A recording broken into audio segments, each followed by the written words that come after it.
We're doing things a little bit differently in this one, so grab a brew, get comfy, because today it's Q&A time.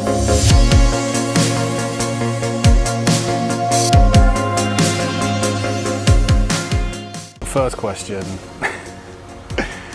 do you think you could live/work out here forever? Yeah, probably. I mean, the thing is, when we were back home in England, we were doing this for like work anyway. So for me then, it's about what is surrounding you while you're doing that. Out here, it's a cheaper way of living. Weather is gorgeous. The vibe already just seems a lot better. I mean, I think the more time you spend anywhere, you will always get that sense of the grass is greener elsewhere. But if you're asking me that question now, yeah, the grass is really green here. On the basis of it, yeah, I reckon we could live here. So, Barley Beach or Barley Mountain? The Barley Mountain experience for us so far has been pretty difficult. But it also comes with like the beauty of the viewpoints, whether you make it the full way, half the way, quarter of the way, whatever, up or down a mountain. When you get to a certain viewpoint, you feel so accomplished with what you can see from that point, especially due to like how hard it is for us to get to those like areas in the first place anyway. But we also love a beach. We do love a beach. I think like the difficult thing about places like we are now, like Uluwatu, it's very hilly, it's very mountainous. Although there are beaches here which are beautiful, they can be very hard to get to. Like the one that we visited yesterday, which we'll talk about in an upcoming video that we've got. It was very, very, very steep. Even for people without mobility issues, like you can potentially struggle to get down to places like that in Uluwatu. And yeah, you can rent a bike, you can rent a car. If Taylor was to get on the back of a bike, which we haven't tested yet, the reason we haven't tested it yet is because if Taylor is sat on the back of a bike and her prosthetic even slips off the back of that bike for a moment, it's game over. That's the safety concern for us at the moment, which is why we haven't got on a bike yet. Even in normal traffic, how close everybody gets to each other on these bikes. If my leg doesn't sit on the area where your feet sit on the back of a Gojek or a Grab, and it was to clip another rider, that's enough to sort of take me with it or to like pull me off with it. So and it's not like it's just a bike going down like a normal road like you would see in the UK. These are like windy, close streets. The bikes are going up on the pavement, down on the pavement. They're going so close to cars, other bikes. It's like choreographed chaos. We've kind of gone off on a tangent. I guess the question is Barley Beach or Barley Mountain. The great thing about Bali is that you're not too far from anything on this island. So Barley Beach or Barley Mountain, put your hands together.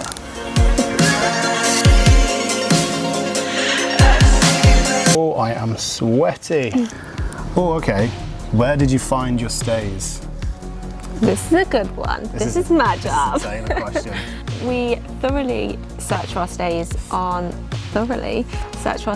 on Skyscanner, which will usually lead us to places like booking.com, maybe Airbnb. They have so many options from hotels, villas, and they've been amazing to book through, to be honest. So every single stay on this travel journey that you are watching is booked through our Skyscanner link, and as always that will be in the description box below, as we are affiliated with Skyscanner at the moment. So if you do try and book a stay, or if you want to know any of the stays that we've previously booked, I will leave them tagged for you, and keep your eyes out for the upcoming Uluwatu video, because that stay is pretty incredible too.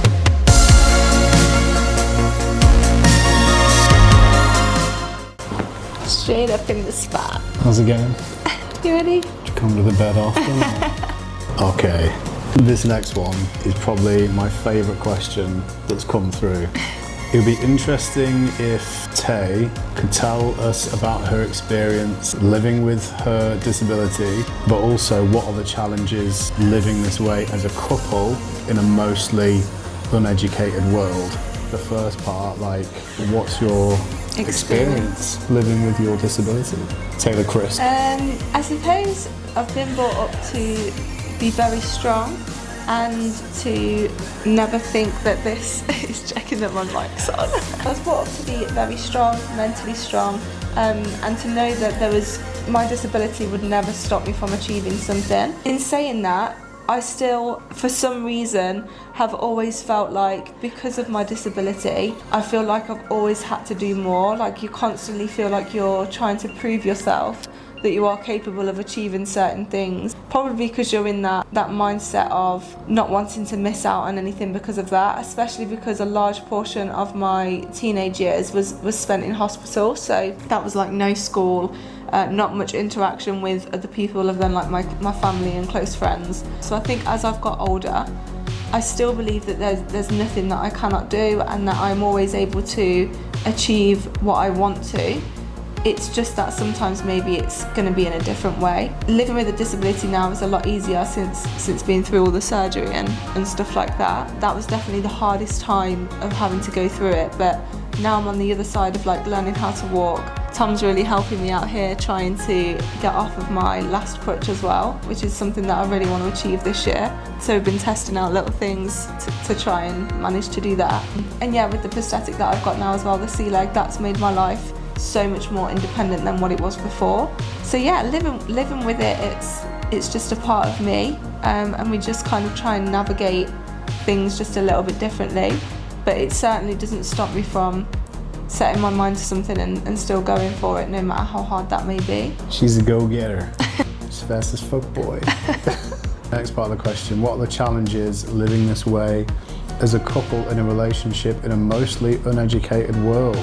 I think as far as like our world and our bubble goes, we just kind of get on with it. I will help you with the things that you need help with, but mostly just want you to do stuff on your own. Yeah. But I think anything that you do need help with, it's just quite obvious that like you would need help with it at that time. Like, you do ask me for stuff, but yeah, a lot of the time it just feels natural to just, oh, like you will probably need help with that. So in terms of like our world and our bubble, it's fine. It's just navigating certain bits of the outside world, which is obviously more difficult in this part of the world of it at the moment, because it's just not as far advanced as like places like the UK are in terms of thinking about accessibility into different areas. But we're just adapting to each and every new part that we visit, and just being as cautious as we need to be, whilst also maintaining that level of adventure and trying to push ourselves, which is great. I think the challenges outside can be, people can stare. Sometimes it is just out of interest, like it can be really hard to gauge. One of my biggest difficulties that I find is that I'm very protective of Taylor. You're kind of like always looking like, what are you looking at? Some people are just interested, and we have had some people like just ask really genuine questions like, what happened? The most wholesome experiences are from like children. Yeah. Like, oh my God, like you hear it in passing, like, oh my God, that lady's got a robot leg. Especially in places like this, people won't have ever seen a prosthetic leg before, and they're just like, what is going on? It's when people like are obviously just staring for too long and they're being a bit rude that I kind of have to like glare and be like, are you okay, brother? Like, do you need something? That's kind of very rare. I will say that, like, that you kind of have to. Yeah, where it's uncomfortable Bark staring at people. Yeah. I don't bark at people. But also, like, I think the fact that Tom is so protective makes me feel a lot safer, because I know that in certain situations, if I'm feeling something or thinking something, the likelihood is that Tom knows that before we even need to have that conversation. And that's really amazing as well, to have like that sort of connection of not really needing to say anything, but he's already going to know how I'm feeling about a certain situation, whether that's like fear of not being able to do something, upset because I've not been able to do or access something. And yeah, like maybe someone has stared too long or made me feel like maybe I'm not worthy. Like, all of these situations are picked up on from you, even without me saying something. So it does really give me like another level of security to make me feel safe and like heard, I think. We just got our own pace. We're in our own world all of the time, in our bubble, and like anyone trying to breach the peace is going to be told to. Yeah. In the video that we've got coming out, it'll be next week for you guys, We had quite a difficult week that week. Whilst we've been here in Bali, we have really wanted to do a spiritual and cleansing experience, and there were two particular ones. So one of them unfortunately was fully booked before we leave Bali, and the second one I came across was for couples, which obviously we want to do it together. Unfortunately, they have turned me away because they believe that I wouldn't be able to access where they're running the healing retreat or healing experience, and that they also want to keep the areas that they do them in a secret, so they're not willing to go to a different area to provide me with the service, even though it's something that obviously I would pay for. So going through that as well, of being turned away because of my disability on something that you want to do so badly, it affected me mentally, I think. It's just like that knock in like confidence, and the fact that you want to do something so much, but like you've got somebody else telling you no, or like even though mentally you feel like you could do it, like your body won't let you do it. And it all comes back to the fact that a lot of areas here unfortunately are uneducated still in the form of accessibility or even awareness within disabilities. If companies like the company we approached had the awareness of the kind of spectrum of disability and what that means, they might have asked some questions about Taylor's disability and Taylor's needs and how they could probably support, because we can understand why they're wanting to keep their company quite secretive, so it remains kind of like exclusive and like it's not overwhelmed by people. We totally get that, but at the same time, like by them asking the right questions, we might have turned around and said, oh well, no, actually that's fine. It almost kind of the fact that they shut us down so quickly, I can almost guarantee in their minds they're thinking, oh, wheelchair user, which, well, that's not just what disability means. Like, yes, a lot of people with disabilities are wheelchair users, but there are also people with disabilities that are not in a wheelchair and might be able to access some things without a chair. So if that awareness was there, if the education was there, they would be asking the right questions. So on that note, if you do know of any spiritual and healing experiences with any companies in Ubud or Uluwatu, please leave them in the comments, because it is really something that I would love to do before we leave.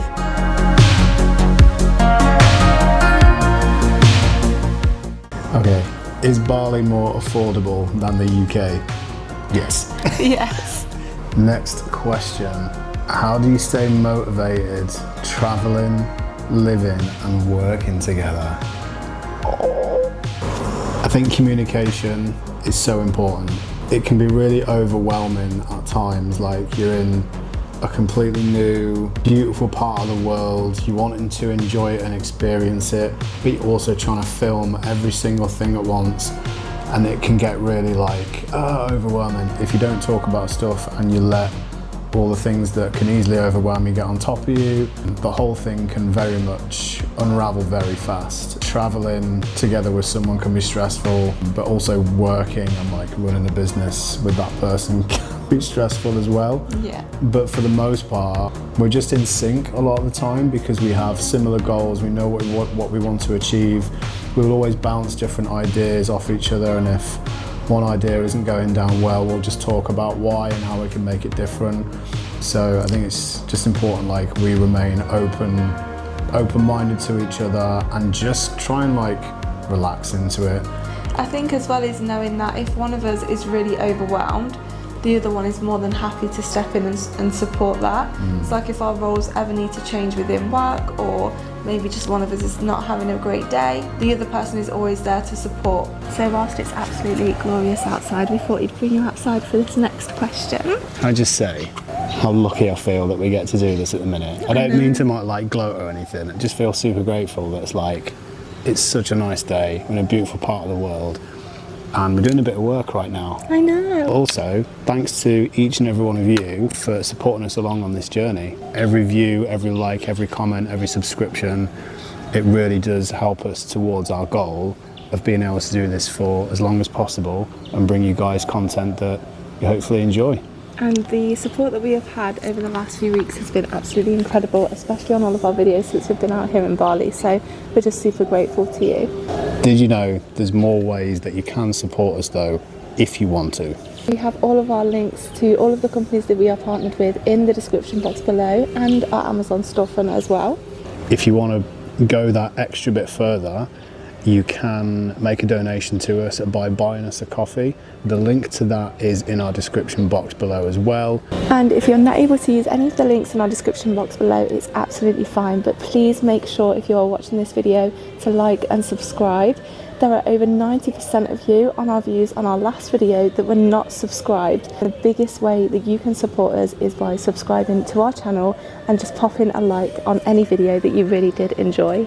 This question is for both of you, so you have to answer it as well. I will. What is your biggest fear? If I'm being really honest, I think my biggest fear is probably living this life without doing stuff that brings me meaning. I think that absolutely terrifies me. The idea of waking up one day, looking back and being like, I did absolutely nothing with my time here. I think that terrifies me, not doing as much with life as I possibly can. Yeah, I think my biggest fear would be to not have a family of my own and somebody to obviously grow old with. Obviously I have Tom, but yeah, I think I would love to get to the end of life and have travelled and experienced life and had all of these wonderful memories to then pass it on, and maybe also take my then children along on that sort of lifestyle too, and hopefully teach them about the world. But it also means that when you leave this world, that somebody is also continuing on your memory and everything that you have taught them and all the experiences that you have had, and it really does keep you and your legacy alive as well.